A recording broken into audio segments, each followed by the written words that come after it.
Bonjour chers amis et bienvenue sur Radio Médecine Douce dans un nouvel épisode de Caractère Libre. Et aujourd'hui, on va rencontrer une femme intégrale, j'ai envie de dire. Une femme intégrale, on va voir pourquoi. Mais je te souhaite la chaleureuse bienvenue. Tu vois, j'en bégaye tellement je sens. La chaleureuse bienvenue, Karine.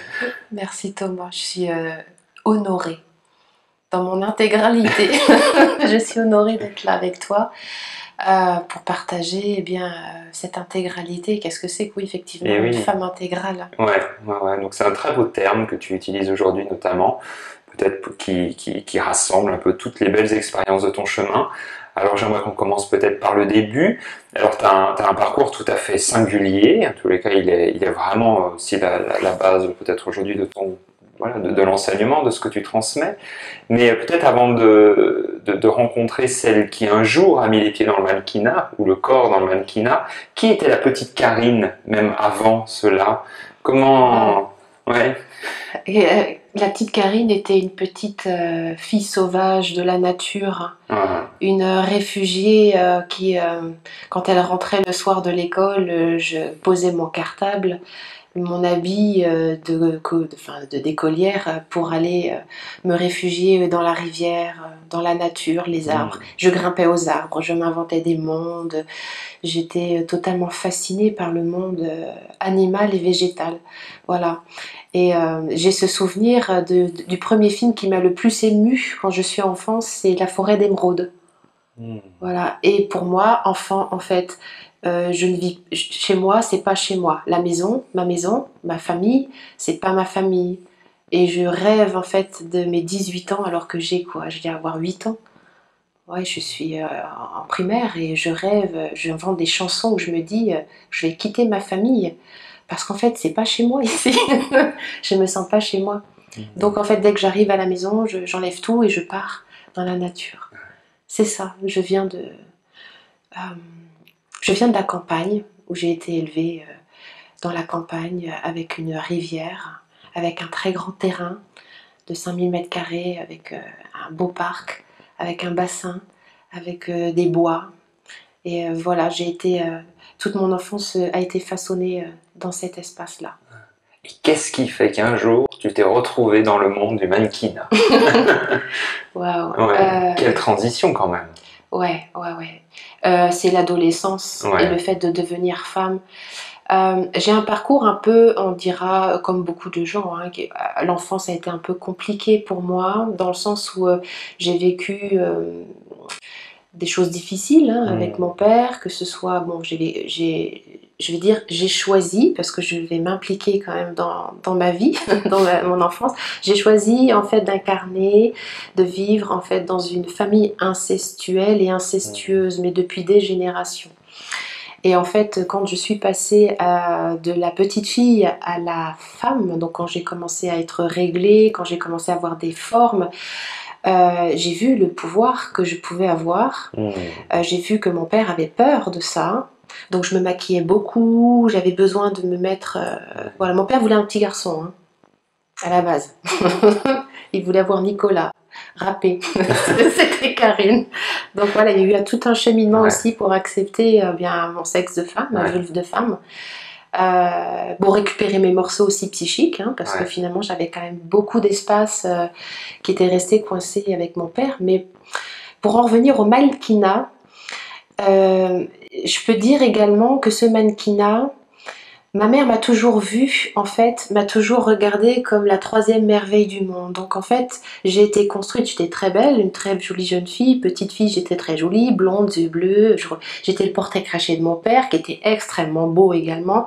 Et ma mère me voyait un peu comme, tu vois, Bernadette Soubirous devant la Sainte Vierge à Lourdes. Voilà, c'était un peu... Et elle m'a toujours comparée à ça. Ah oui, non mais t'imagines. Voilà, donc j'avais, si tu veux, je devais maintenir cet espace-là pour pouvoir me sentir aimée, mais c'était qu'une illusion, bien évidemment. Et comme je deviens très jolie, de plus en plus jolie, le mannequinat, c'est arrivé de toute façon, parce qu'en fait, j'avais besoin d'entretenir cette couche, cette couche du physique. et de me sentir belle. Et donc les objectifs, les photos, ça me permettait à la fois, comment dire, de me sentir exister, d'accord? Enfin, une partie de moi, et également de ne pas exister. Parce que du coup, il y avait une identité qui était restée totalement scotchée à cette couche, à cette coquille. Et il a fallu chuter de ça. Ouais. Donc c'est la naissance de tes enfants progressivement qui est venue t'initier à... Ah, totalement. C'est ce qu'on pouvait sentir un peu dans ton parcours. Totalement, c'est-à-dire que le fait que je ne sais pas qui je suis, j'ai 24 ans, j'ai choisi aussi de faire des études dans l'esthétique. Tout ça, c'est pour entretenir mon image. On est d'accord. J'y vais pas forcément. J'y vais parce que je suis une artiste et que en fait, moi, ce qui me branche, c'est le maquillage. Moi, je veux être artiste, mais dépiler des bonnes femmes et de leur faire des soins visage toute la journée, c'est pas mon job. Et je vais dans l'esthétique justement parce que j'ai ce côté artistique que j'ai toujours refoulé, que je n'arrive pas à mettre à jour en fait. Et en fait, pendant ce BTS-là, parce que j'ai donc passé un BTS d'esthétique cosmétique, lors de la deuxième année de BTS, je suis à Paris, Porte Dorée, Elisa Lemonnier. Je vais accoucher donc de Alexandre, mon premier enfant, entre les écrits et les oraux. En fait, j'ai 5 jours pour accoucher et mon fils, miraculeusement, arrive entre les deux, entre les écrits et les oraux. Il faut savoir que mes derniers shootings, castings sur Paris, je les ai faits, je suis enceinte et je ne sais pas que je suis enceinte. Et en fait, quand je vais savoir que je suis enceinte, ça donne une espèce de responsabilité à ma vie, ça donne une direction totalement nouvelle, où finalement, puisque je ne sais pas trop où je vais, eh ben, autant être mère, voilà, autant être mère et de me laisser vraiment investir par cette énergie qui arrive fortuitement, c'est un accident en plus, voilà, bizarrement. Et ça a été pour moi, cette grossesse et ce BTS, c'est vraiment l'alliance des deux.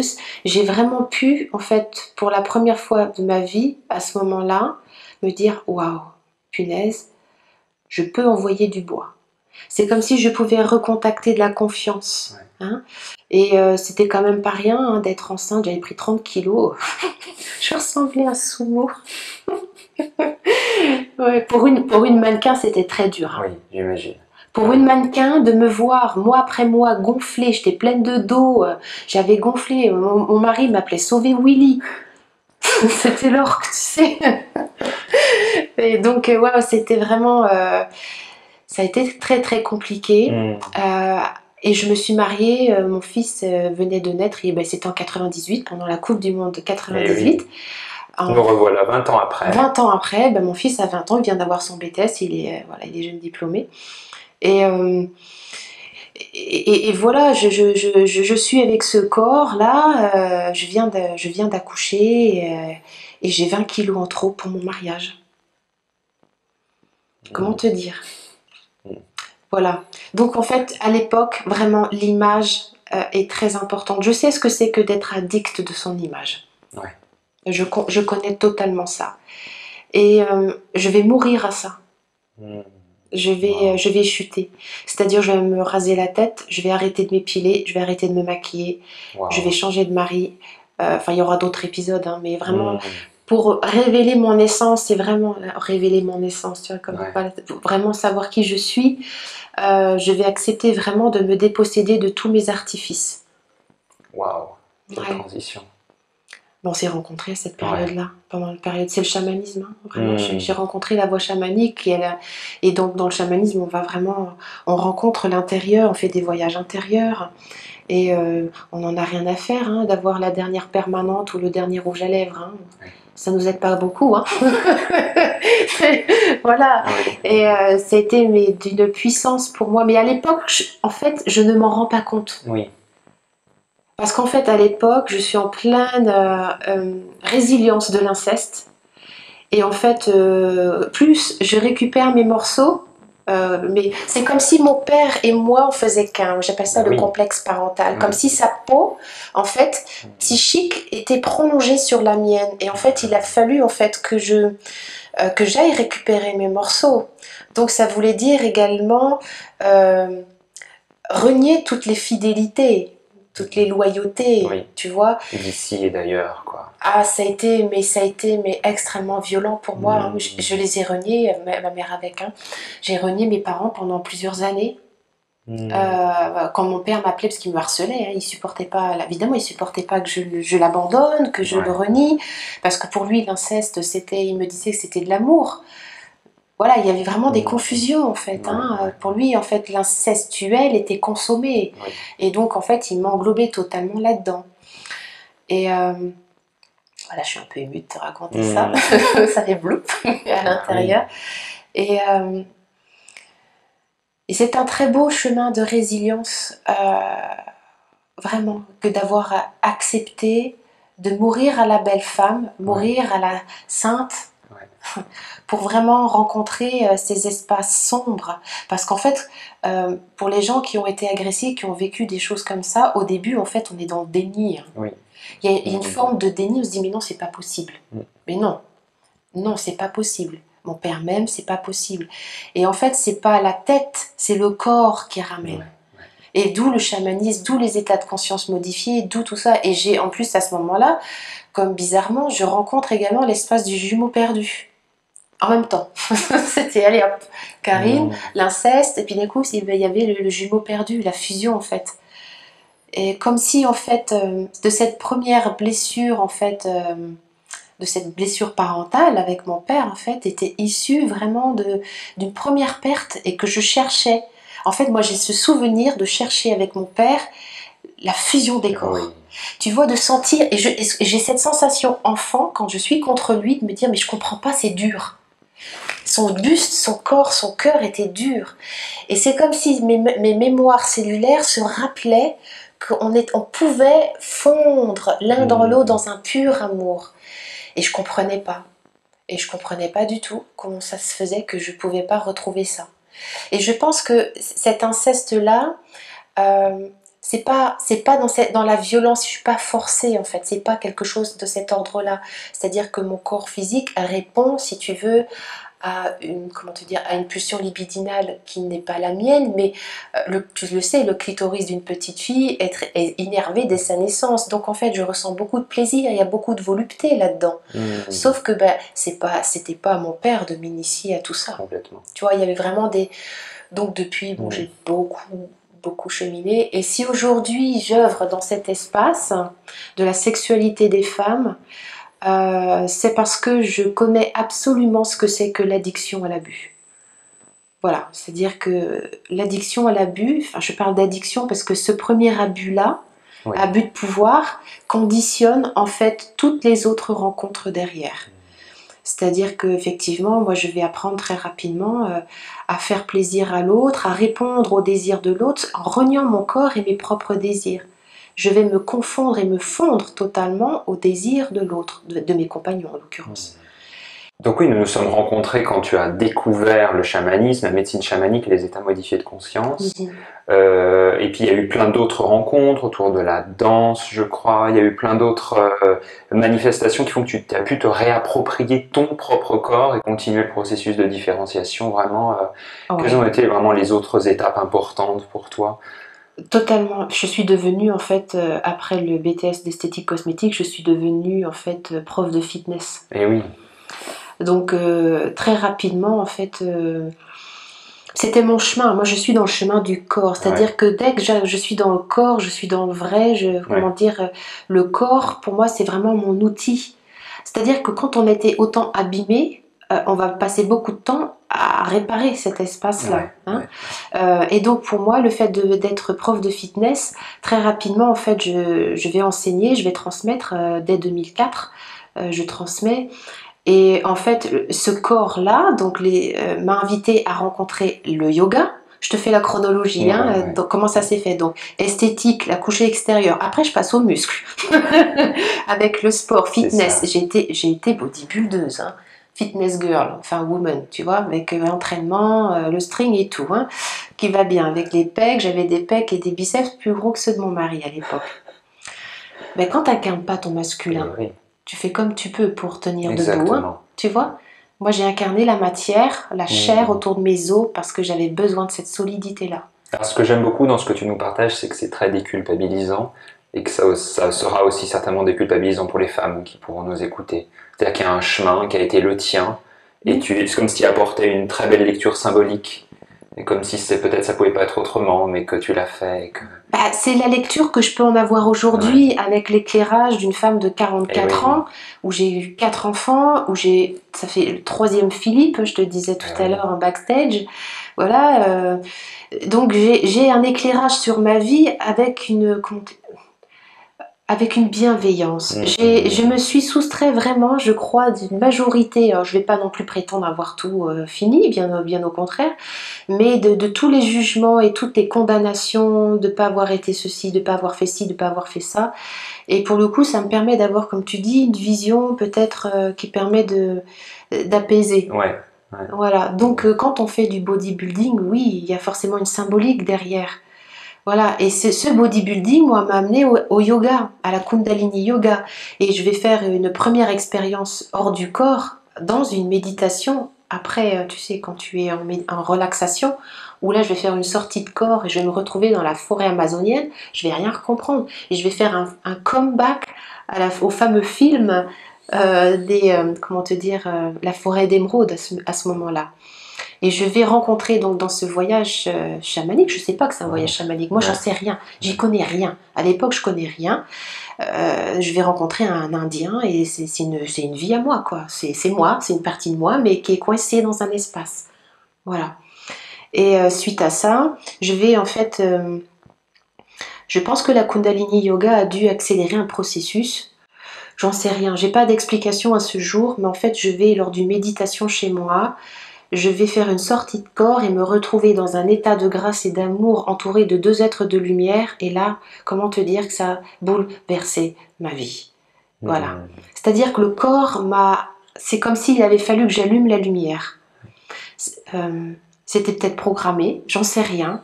Ce sont des choix inconscients, mais j'ai fait une expérience de grâce, les gens qui vivent en fait des sorties de corps, tu sais, les expériences de mort imminente et qui se sentent baignés dans cet amour-là, moi je l'ai vécu, mais sans mourir, mais je l'ai vécu en sortie de corps et j'étais entourée de 2 êtres, mais d'un amour.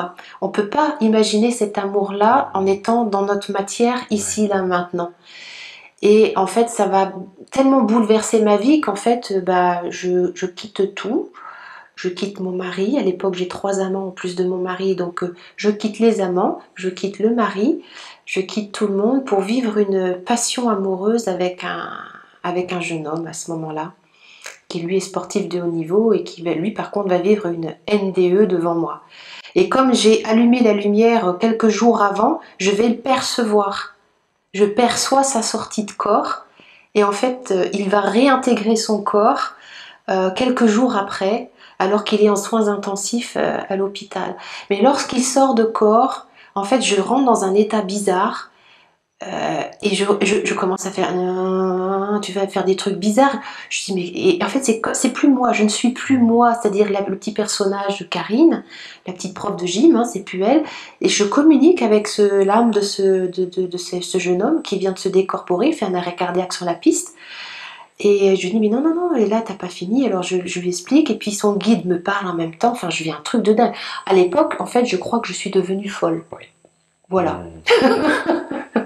Parce qu'en fait, je connais rien du tout. Tu vois, il y a des gens, ils vivent ce genre de trucs, ils sont accompagnés. Moi, je suis seule. Le seul truc que je vais avoir, c'est le livre de Barbara Ann Brennan sur, tu sais, voilà. Avec les mains, je crois. Ouais, le pouvoir bénéfique des mains. Le pouvoir bénéfique des mains. Voilà.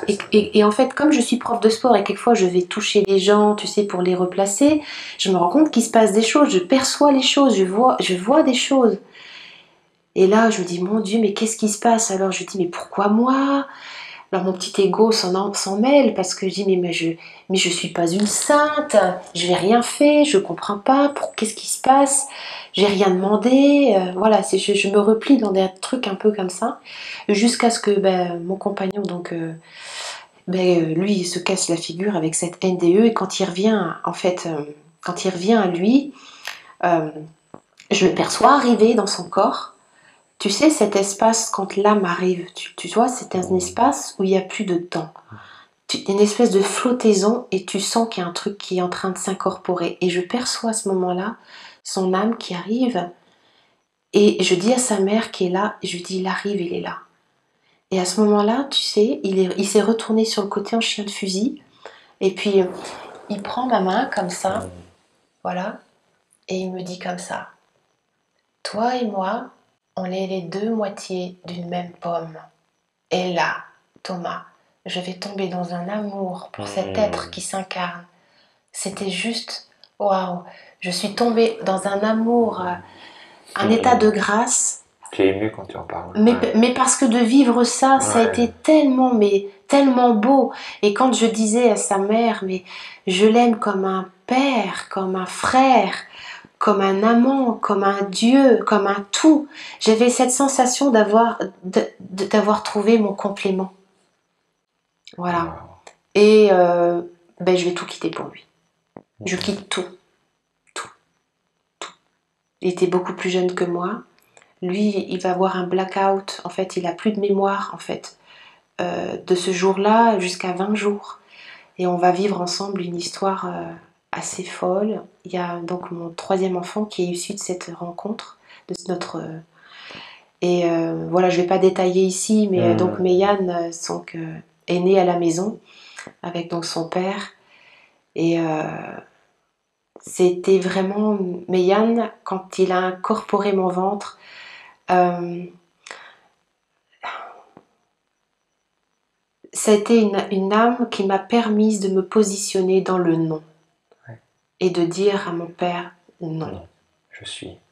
Voilà, et de me sujettiser. Tu comprends quand je dis sujettiser, c'est toute la guérison qu'on obtient. Voilà, et quand je suis tombée enceinte de ce petit être, en plus je l'ai perçu, en fait ce qui s'est passé c'est quand Méyane a choisi d'incorporer mon ventre, ils étaient deux. Et moi à l'époque j'avais un taux vibratoire, je sais pas si je l'ai autant, j'en sais rien, je me pose pas ce genre de questions. Mais j'avais une perception où j'ai perçu, si tu veux, qu'ils étaient deux. Ils étaient vraiment deux. Et j'ai senti, si tu veux, comme un flash de lumière me remplir. C'était joyeux, quoi, de la danse des âmes qui m'incarnait le ventre. J'étais dans un état de grâce pendant cette grossesse, un truc de fou. J'avais l'impression d'être bénie par...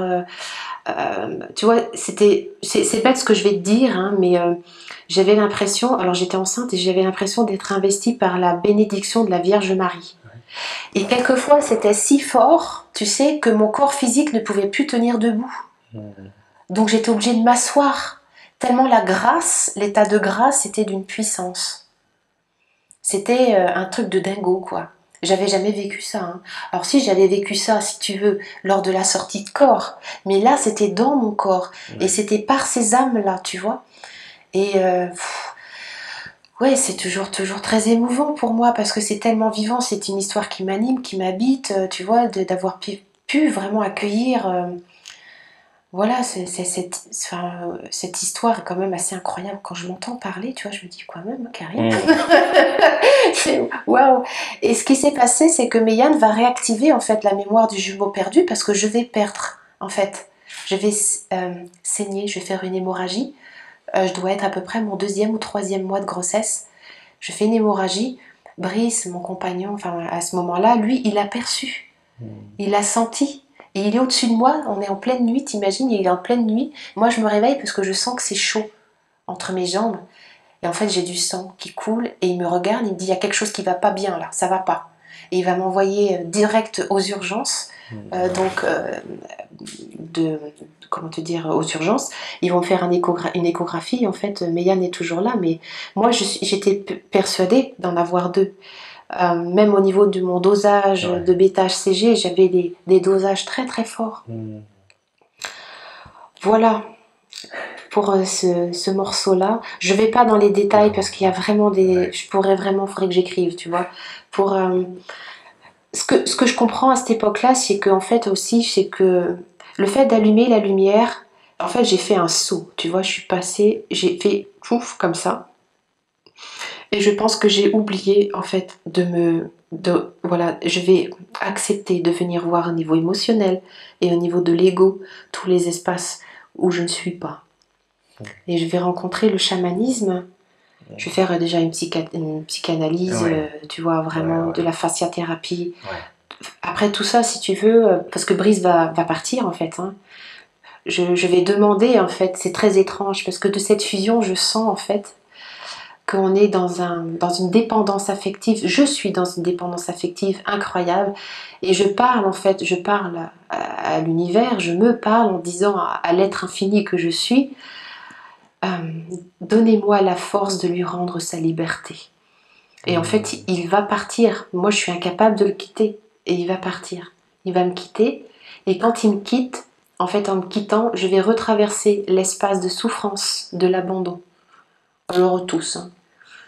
T'as l'impression finalement quand t'es quitté, quelquefois, t'as déjà vécu une rupture amoureuse violente. Ben, en fait, t'as une telle douleur, t'as une douleur en fait, mais la douleur derrière elle est énorme, tu vois, elle est gigantesque, mais il y a un petit trou comme ça pour faire passer tout le reste.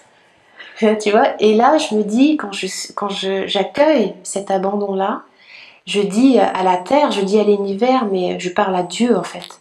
Je toujours parlé à Dieu, je dis mais dis-moi, est-ce que mon corps va être assez fort pour laisser passer autant de souffrance? Et je suis sur le sol, tu sais, je me souviens, je suis sur ma pelouse, les bras en croix, et je pleure, et je me laisse totalement aller dans la souffrance, et je dis, mais Seigneur, est-ce que je vais pouvoir avoir un corps assez costaud pour pouvoir laisser me traverser par toute cette douleur et cette souffrance? Mais je sais même pas, je sais même pas à l'époque que c'est juste une blessure du jumeau manquant, plein d'autres choses qui sont là. Oui, et en même temps, avec une capacité, on sent d'ouverture et presque d'acceptation. En même temps, être ses bras en croix sur le sol, c'est en même temps être ouverte à ça et être souffrante. Mais tu sais, quand tu as vécu un accouchement à la maison, dans un oui, mon corps est capable. Tu vois, les accouchements, ce sont des espaces initiatiques pour les femmes. C'est-à-dire qu'on a le choix. J'ai aucun jugement. Moi, j'ai vécu 2 accouchements à l'hôpital avec péridurale et 2 accouchements à domicile d'une façon totalement naturelle. Quand j'ai accouché les 2 premières fois, je ne savais pas qu'on pouvait accoucher à la maison, mais je n'étais même pas prête à envisager ce pouvoir-là. Je n'avais pas rencontré mon pouvoir intérieur. Quand Méliane s'est annoncée dans mon ventre, j'avais quand même déjà dit à mon père ce qui s'est passé, va falloir qu'on en parle. J'ai aussi viré un chaman qui croyait, tu vois, qui voulait se marier avec moi. Tu vois, moi je commençais à m'ouvrir dans le spirituel et d'un coup, forcément on attire à soi. Oui, les premiers qu'on rencontre. Celui-là, il a vu quelque chose en moi, voilà, et donc il voulait qu'on parte ensemble. Enfin, il m'a abusé aussi. Bon, bref, je vais pas rentrer dans le détail, mais de toute façon, il y avait une blessure d'addiction qui n'était pas résolue, donc forcément, j'attirais toujours à moi, eh bien, les personnes, les êtres qui pouvaient venir réveiller la blessure et que je choisisse de me choisir de remplir. Tout est relatif dans la souffrance. C'est un entraînement à changer de point de vue. Moi, j'appelle ça maintenant des intensités énergétiques. Et ça me permet, si tu veux, quelles que soient les intensités, d'accepter de me laisser traverser sans être dans un point de vue fixe, que ça va être quelque chose de douloureux, de souffrant. Et c'est un entraînement. C'est un entraînement, c'est une voie de passage. Hein. C'est comme un accouchement. Une émotion, c'est pareil, c'est un accouchement à soi. C'est une nouvelle conscience qui émerge. Et donc, comme je te disais, là, quand je suis dans l'herbe totalement prosternée, les bras en croix, mais je suis dans un abandon total de moi. Comme pour accoucher, je veux dire, à ce moment-là, notre corps, quand on accouche, on devient dans une animalité. Je veux dire, on est totalement bourré d'hormones, on est un animal, quoi. Le cerveau, il change de fréquence à ce moment-là.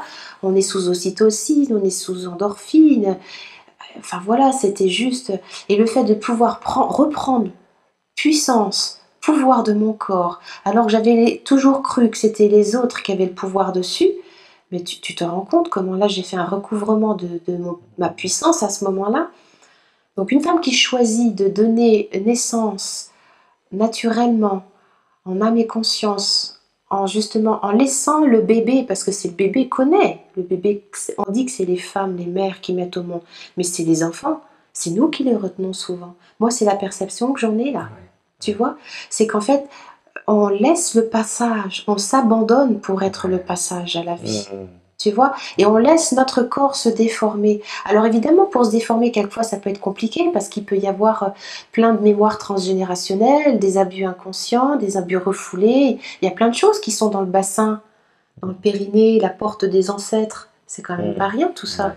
Donc moi, je comprends qu'il y ait des femmes qui se fassent assister. Moi, je me suis fait assister, mais parce que vu, si tu veux, les mémoires que je me traînais, j'avais besoin d'écrémer avant de pouvoir être dans cette liberté du choix. Mais Yann, mon deuxième, m'a permis de rencontrer la puissance de la femme que je suis dans cette naissance-là. Donc je suis toujours très émue quand je pense à mes enfants parce que je suis initiée par eux. Tu vois, leur voie de passage, leur passage dans mon corps, c'est une initiation. Je suis initiée. Il y a beaucoup de femmes que j'interviewe qui ont eu ces expériences-là de grossesse et d'accouchement conscient parlent de ça, d'être initié à chaque fois et différemment, et avec totalement. Dans une danse différente.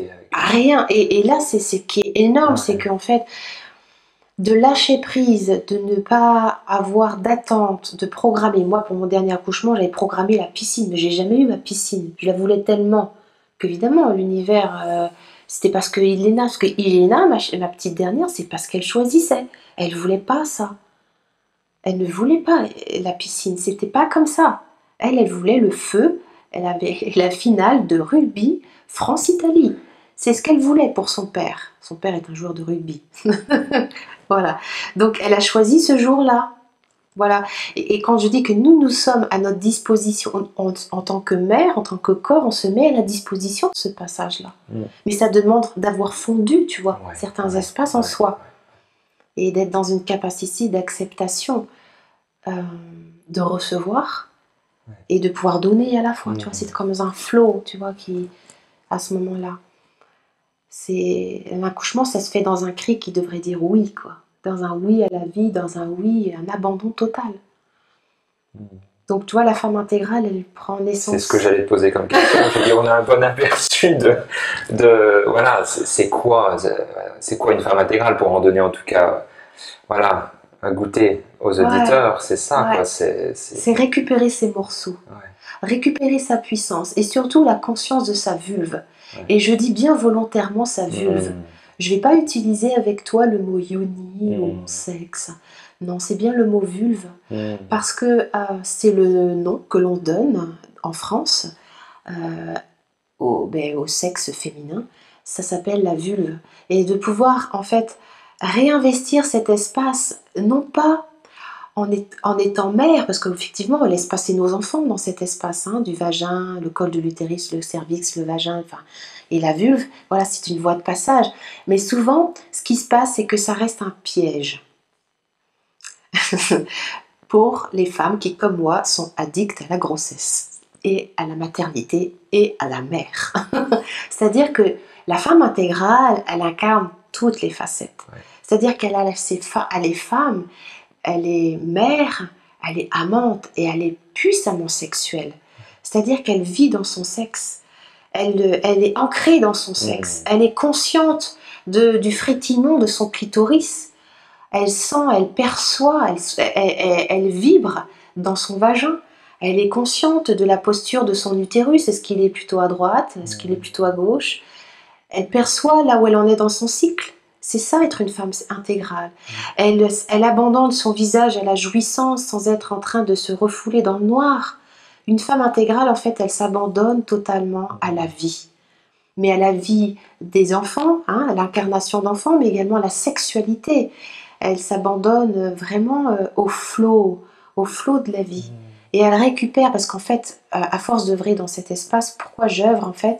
Parce que je me suis rendu compte que, waouh, moi j'ai une aisance depuis le début dans cet espace sexuel, c'est bizarre, mais bon, peut-être quand tu as été abîmé dans un espace, tu passes beaucoup de temps à le réparer, donc d'un coup, tu vois, t'es un peu aguerri quand même, t'es un peu entraîné. Moi, je croyais que tout le monde était comme moi. Je voyais bien en tant que thérapeute, parce que j'étais thérapeute depuis un petit moment quand même, quand j'ai vraiment pris conscience qu'il y avait vraiment un gros problème au niveau de la sexualité, du sexe de la femme, de la conscience qu'elle a dans son bassin. dans les cercles de femmes que j'ai créés en fait. Et en entendant tous ces discours, tous les témoignages, les femmes qui se livraient vraiment, qui livraient leur histoire sexuelle, leurs difficultés, vraiment c'était vraiment des communions, vraiment des partages très très très très intenses. Et c'est là que je me suis dit, mais waouh, pourquoi est-ce que je garderais en moi tous ces espaces-là? Pourquoi ne pas pouvoir proposer, parce qu'en fait je ne suis pas sexothérapeute, hein. J'écris dans cet espace, mais je ne suis pas sexothérapeute. Je pense que ça fait ma force. Hein. C'est-à-dire que j'œuvre à partir d'un espace, en fait chez moi, comment te dire, d'un espace de résilience, en fait. Je suis toujours en train d'interroger. Quand je rencontre quelqu'un, j'interroge la conscience. Voilà, où est-ce qu'elle en est, etc., etc. Et de toujours, en fait, dans une proposition de conscience et dans une interrogation, et si? Voilà. Et comment ce serait si? Voilà, pour justement accompagner dans une ouverture différente, parce qu'il y a vite fait, en fait, quand on a vécu l'inceste, le viol, l'abus, de rester cloisonné dans l'état de victime. Et ça, c'est important de pouvoir le traverser. C'est-à-dire que quand on a été dans le déni comme moi, il y a plusieurs étapes. Moi, j'ai pas lu là-dessus, hein, c'est vraiment, je l'incorpore. Il y avait le déni, jusqu'à mes 30 ans. Hein, jusqu'en kinésio, la mémoire est remontée. Après, il y a eu la colère. La colère, et ça a été non. Là, les MeToo et les balance ton porc, c'est une étape. Le piège, c'est de rester coincé là. C'est-à-dire qu'on a besoin de revendiquer le non. Et à un moment donné, il doit pouvoir se dire, s'éprouver, se dire non.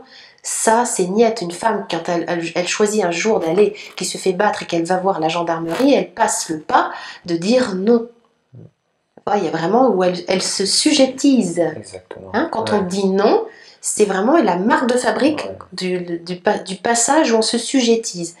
Après, quand on passe de la colère, il y a toute une vague de tristesse. Alors là, ça pleure, voilà, et c'est normal. Et après la tristesse, vient l'acceptation. Je parle même pas de pardon. Hein.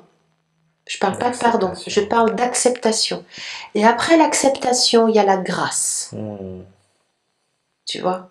Pour moi, ça a été vécu comme ça. Il y a vraiment l'état de grâce, où j'ai accepté de rendre le rôle de bourreau de mon père et de lui dire, bon, il est mort, mais dans l'au-delà, j'ai compris.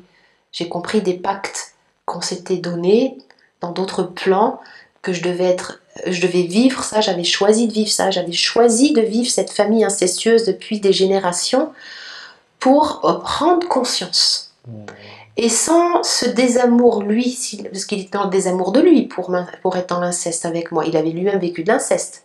Tu vois, il y avait vraiment quelque chose qui était, tu vois, il y avait quelque chose de cet ordre-là. Donc moi, je choisis quand même de m'incarner là-dedans. Donc, Karine, on y va, on y va. Mais il y a un moment donné, si tu veux, c'est que j'ai perçu en fait l'élan d'amour qu'il a fallu à mon père pour tout simplement accepter de renoncer lui-même à sa propre conscience. C'est-à-dire que moi, j'ai, si tu veux, dans mon cœur, cet espace où je sais que mon père biologique, l'âme de mon père, on parle d'âme, c'est pas son corps physique, hein, mais ni son personnage. Je parle pas de sa personnalité, je parle vraiment de son âme. Que son âme et moi, si tu veux, on s'est donné un accord que, en fait, il allait œuvrer pour vraiment lui être dans de l'anticonscience, pour que je me saisisse de cette anticonscience, pour moi me saisir de la mienne et évoluer. Voilà. Et quand moi j'ai senti à l'intérieur de moi que que je lâchais l'espace de la victime, c'est-à-dire que je ne le regardais plus en tant que bourreau, que je disais mais papa, c'est bon, j'ai compris. J'ai compris que derrière le bourreau, t'étais motivé juste par un élan d'amour, de m'aider à grandir dans cette vie-là. Et là, comment te dire ? Là, c'est la grâce. Oui, c'est au-delà du pardon. Oui, le pardon, il y a quelque chose qui juge que c'est bien ou c'est mal. Il y a quelque chose qui... Pardon, ça veut dire pardon de moi. C'est-à-dire... comment te dire, le pardon, mais c'est le fait de donner. Je te parle pas du pardonner, le verbe pardonner, je te dis le pardon de moi. pardon de moi à ce moment-là, je vais lui rendre tu vois, je vais lui rendre son rôle de bourreau. Je lui dis, mais j'en veux plus. Et à la limite, je te demande pardon d'avoir mis autant de temps à me souvenir que ça venait d'un pur amour. Et ma vie s'est transformée. Bien sûr. Tu comprends, enfin, dire, voilà, enfin, moi et mon père a changé de fréquence. De l'autre côté, il y a quelque chose qui est résolu, c'est ok, mais je sens qu'il y a un allègement, si tu veux, mais dans toute ma famille, mais même pour mes enfants. Pour mes enfants, il y a une espèce d'envol qui se... Enfin, c'est incroyable, quoi. Moi, je vis un truc de dingue. Je suis un miracle. J'ai choisi de vivre mon miracle incarné. Je l'ai choisi et mon père, même si tu veux lui-même, bon, il était alcoolo, dépressif, enfin il avait toutes les pathos, il fumait, enfin c'était un suicide à petit feu, hein, d'accord, que voilà, et bref, il est mort d'un cancer, que je l'ai accompagné, mon père est mort quasiment dans mes bras, j'ai senti son âme partir, il s'est désancré de mon bassin, c'était la dernière encre.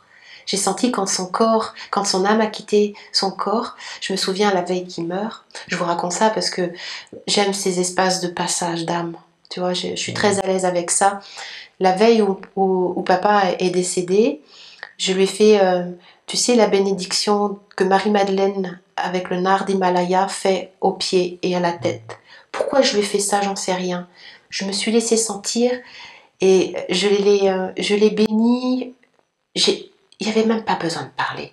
Je ne lui ai même pas dit quoi que ce soit, juste ma présence, de rien penser, juste être là dans une présence consciente totalement investie. Et je percevais, si tu veux, le passage, je sentais, j'ai questionné, il en a encore pour combien de temps? Et on m'a dit à peine 48 heures, tu vois. Et il est décédé le lendemain. Et ça, c'est un cadeau incroyable que mon père m'a fait. Voilà, c'est-à-dire que j'ai pu porter son corps. Mon père, c'est fou, hein, c'est ce que je te dis, mais c'est dingue. C'est-à-dire que mon père, quand je suis née, c'est lui qui était à la porte des ancêtres, hein, de la vulve de ma mère. C'était lui qui était à la porte, c'était les premiers bras qui m'ont accueilli. Et moi, j'ai eu cette sensation que j'étais les derniers bras qui l'ont porté dans son lit de mort. Tu vois? Et la boucle était bouclée. Tu vois? Et plus je reprenais le pouvoir, moi-même, plus lui, en fait, je percevais qu'en fait, il glissait dans le monde des incarnés. Et ça s'est fait, si tu veux, dans un espèce d'élan de pur amour. Waouh, j'ai haï mon père. Quand je connais les espaces, je l'ai détesté, je l'ai vénéré, je l'ai haï, j'en ai été terrorisée. Enfant, j'étais terrorisée parce que bon, il m'a frappé, il m'a abusé, enfin bon, bref, peu importe. Il n'était pas facile.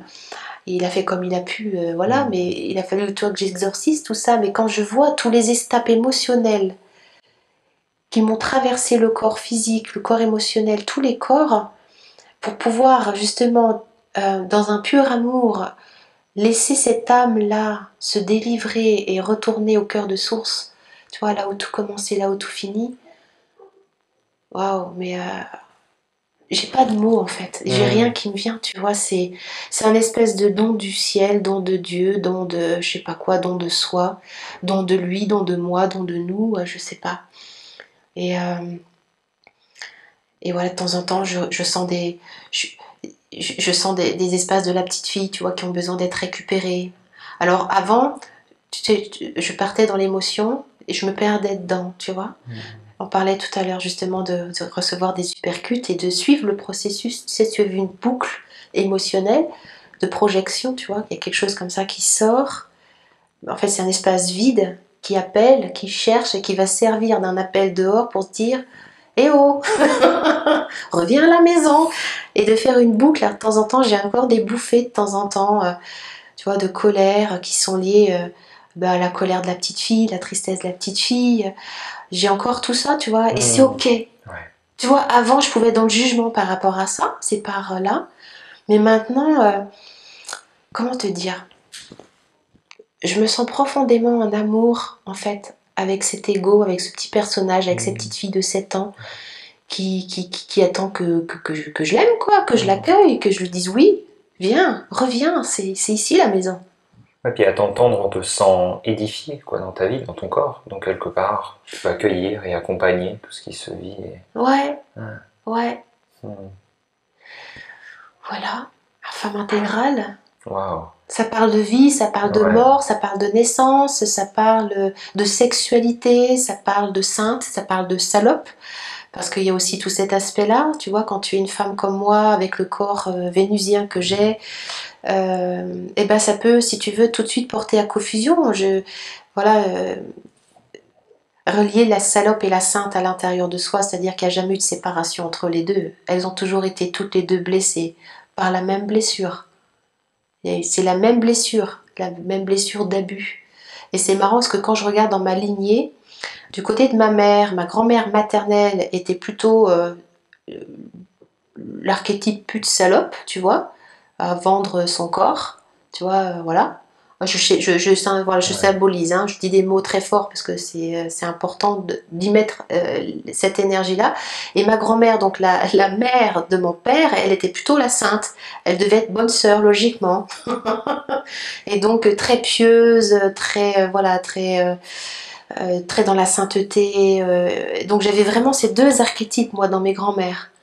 Et il a fallu que j'aille les visiter toutes les deux en moi et de les accepter, d'accepter de vivre les deux et de faire la paix avec ça pour pouvoir accueillir en fait plus, sans jugement, sans point de vue. Que ce soit une sainte nitouche qui vienne me voir pour parler de ses blocages ou que ce soit une femme qui est toujours sous emprise d'abus et qui n'a plus de limite, hein. Quand je dis là, tu vois, c'est-à-dire que comment dire, je vois beaucoup de femmes qui sont tous azimuts dans leur corps physique, c'est-à-dire qu'elles ont tellement pas conscience de leur corps qu'elles le donnent sans conscience. Alors que la sainte Nitouche, entre guillemets, elle s'est emmurée derrière un armada de blocage, tu vois, c'est Mirador Blocos, et tu ne rentres pas.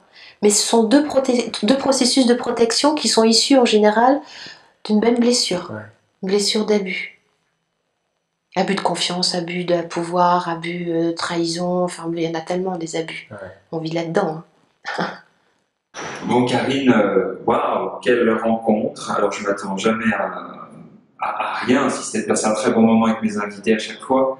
Et là, j'ai l'impression d'avoir, enfin, toute cette expérience de femme intégrale que tu nous partages là, elle n'est pas dissociée de toi, c'est toi, c'est qui tu es, c'est un processus initié de femme, et c'est très intime et en même temps tellement incarné, tellement vrai, et je crois que ça va inspirer plus d'une femme à peut-être te rencontrer, dans tous les cas à saisir des espaces en elle pour aller plus loin. Mais c'est surtout là, surtout dans le bassin, surtout dans notre bassin.